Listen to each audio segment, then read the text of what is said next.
প্রত্যেকটা দিন শাক আনবা, তোমার বলেছিল শাক আনবা না, তোমার মেয়ে খেতে চায় না, ওর জন্য তো তুমি সবুজ শাক আনো। তো তোমার মেয়ে খায় না কেন? খায় না, এই কটা ভাত মাখাচ্ছি তাই দেখো আমার খেতে হবে। আজকে এত স্পেশাল রান্না করেছে, আমার মাথা খারাপ হয়ে যায়, কিন্তু বলে দিলাম বাপ বেটির পিছনে কত বড় চিল্লানো যায়, কত চিল্লানো যায়। তুই চালাস কেন? চিল্লাবো না, আমি রান্না বান্না করে নিয়ে আসি কিন্তু। আরে না, তুমি খাও না কেন বাবা?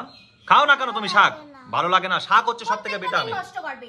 দেখো চেঁচাচ্ছে কিরাম, এত কষ্ট করে রান্না এত চেঁচাস কেন? তুমি এই যে এসব আনার জন্য কাটতে দুটো কত টাইম লাগে? কাটতে দুটো টাইম লাগে? আরে আমি করলে 2 মিনিটে করে ফেলা দেবো, ঠিক আছে? বড় জ্ঞান দিচ্ছিস। এই কচুর মুখি অত জ্ঞান দিস না। মাছ কাটা, তারপরে এই শাক কুড়িয়ে নিয়ে এসে কাটা, তারপরে এই শাক নিয়ে এসে সেটা বেছে রসুন দিয়ে দেওয়া।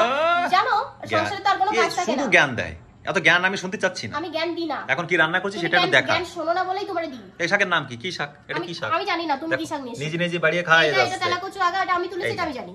তেলা কচুর আগা বানাইছে, এদিকে কচুর মুই দিয়ে বানাইছে কি এটা? মাছ, রুই মাছ। তুমি আর নিয়ে এসেছো, এদিকে তুমি জানো টক, না? এটা আমার ফেভারিট। আর এই যে শাক কি? এটা শাক আনিছি, কোনো সময় খাবে না। না খাবে মা? আমি খাই।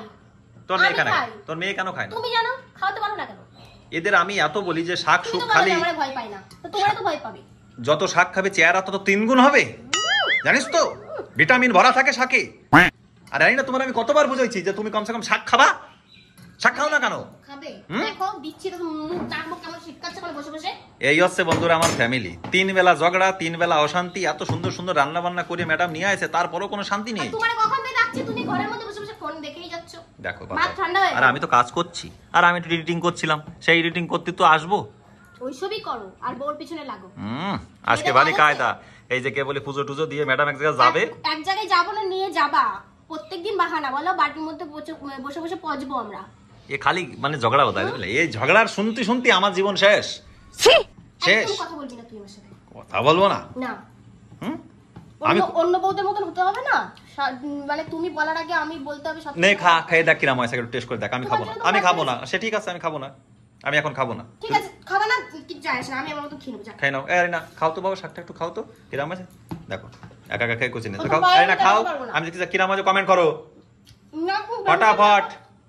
এই দেখো, খাওয়ার ভিতরে কোনো যদি রুচি না থাকে, আমি এদের কি করে এদের সৌন্দর্য বানাবো একে শরীরে বাতাও।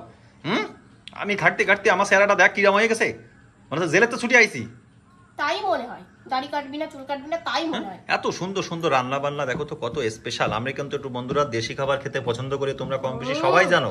আমার রিকোয়েস্টে ম্যাডাম আজকে বানিয়েছে কচুর লতি, তারপরে যে কচুর লতি, এটা তাও জানে না, নিজে কিনে নিয়ে এসে নিজে কচুর মুহি, সরি কচুর মুখী, তারপরে যে বাটি কচু। তেলা কচু দিয়ে ছোট মাছ বানিয়েছে, এটা টক বানিয়েছে ঝাল ঝাল করে, ঠিক আছে? আমার ভাতটা যে বেড়েছে, ঠিক আছে? আমি মানে খাবো তার আগের তে চেঁচাই যাচ্ছে। খেতে হবে না, আর কিছু না বলে এখানে যা ওখানে যা, তোর গোড়া কোথা থেকে আসে অত? তুমি বিনা তো ঘাড় নেবে, দেখিস পারি কিনা। এ মানে এরম বউ তার কপালে পড়বে, সে তার জীবন শেষ। আমি আছি বলে এখন সংসার আছে, জীবন শেষ। আসলে না দেখো তো মারা যেত। মুখটা শোনো একটু, এর সাথে ঝগড়া তোমার 3 বেলা হয়, আরো হবে। চল আর কিছু না বলে। আমিও কিছু বলছি না তোমারে। খেয়ে ওঠ, আমি খাবো না। খেয়ে ওঠ, আচ্ছা যা খেয়ে ওঠ, খেয়ে ওঠ, আমি খাবো না। খা, আমি তো বলছি না খেতে হবে না, যা। খা তুই খা।